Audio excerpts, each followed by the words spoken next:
কুমিল্লা ৪ আসনে বিএনপি মনোনীত প্রার্থী মঞ্জুরুল আহসান মুন্সী ও জাতীয় নাগরিক পার্টি মনোনীত প্রার্থী হাসনাত আবদুল্লার মধ্যে চলছিল কথার লড়াই। এর মধ্যে ঋণখেলাপির তথ্য গোপন করায় মঞ্জুরুল আহসান মুন্সীর মনোনয়ন বাতিল করে নির্বাচন কমিশন। সবশেষ বিষয়টি গড়ায় আদালত পর্যন্ত।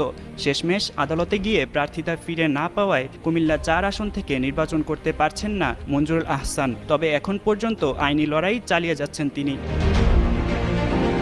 এর আগে মনোনয়ন ফিরে পেতে নির্বাচন কমিশনের দেয়া সিদ্ধান্তের বৈধতাকে চ্যালেঞ্জ করে রিট করেন মঞ্জুরুল আহসান মুন্সী।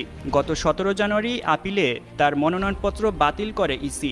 তারও আগে গত ৩ জানুয়ারি মঞ্জুরুল আহসানের মনোনয়নপত্র বাছাইয়ে বৈধ ঘোষণা করেছিলেন সংশ্লিষ্ট রিটার্নিং কর্মকর্তা। তবে রিটার্নিং কর্মকর্তার এ সিদ্ধান্তের বিরুদ্ধে ইসিতে আপিল করেছিলেন এই আসনে এনসিপির প্রার্থী হাসনাত আবদুল্লাহ। তিনি আপিলে অভিযোগ করেন বিএনপির প্রার্থী ঋণখেলাপি হওয়ার তথ্য গোপন করে মনোনয়নপত্র দাখিল করেছেন।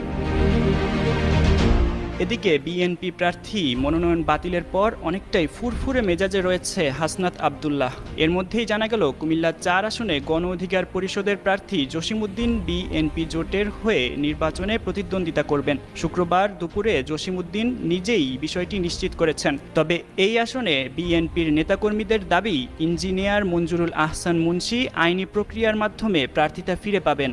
আগামী সোমবার তার প্রার্থিতা নিয়ে আপিল শুনানি রয়েছে। এর আগে গণ অধিকার পরিষদের সভাপতি নুরুল হক নূর গণমাধ্যমকে বিষয়টি নিশ্চিত করে জানান, জোটগত সিদ্ধান্ত অনুযায়ী কুমিল্লা ৪ আসনে জসিমউদ্দিন বিএনপি জোটের প্রার্থী হিসেবে নির্বাচন করবেন। বুধবার নিজের ফেসবুক পেজে দেওয়া এক পোস্টে নুরুল হক নূর বলেন, কুমিল্লা ৪ আসনে বিএনপি প্রার্থী মঞ্জুরুল আহসান মুন্সীর মনোনয়ন যেহেতু বাতিল হয়েছে, তাই গণ অধিকার পরিষদের প্রার্থী জসিমউদ্দিনই বিএনপি জোটের প্রার্থী হবেন। এই আসনে জামায়াতে ইসলামী নেতৃত্বাধীন 10 দলীয় জোটের মনোনীত প্রার্থী এবং জাতীয় নাগরিক পার্টির দক্ষিণাঞ্চলের মুখ্য সংগঠক হাসনাত আবদুল্লাহ সহ মোট 5 প্রার্থীকে প্রতীক বরাদ্দ দেয়।